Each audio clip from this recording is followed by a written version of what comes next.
Jésus venait de parler à ses disciples de sa mort imminente. Et maintenant, il prétendait être la source de toute vie. Dans Jean 10, 17, 18, Jésus déclara qu'il donnerait sa vie pour ses brebis, puis la reprendrait. Il parla de son autorité sur la vie et la mort, comme lui ayant été accordée par le Père.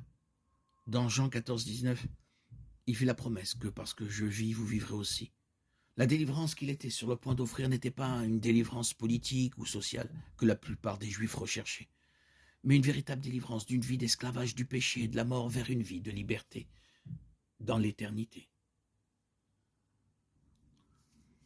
Lorsque Jésus a donné la grande mission, il l'a souligné en disant « Je suis avec vous tous les jours jusqu'à la fin du monde ». Lorsque les soldats sont venus chercher Jésus dans le jardin la nuit avant sa crucifixion, il leur a dit « Je suis ». Et ces paroles étaient si puissantes que les soldats sont tombés à terre. Jean 18, 4, 6.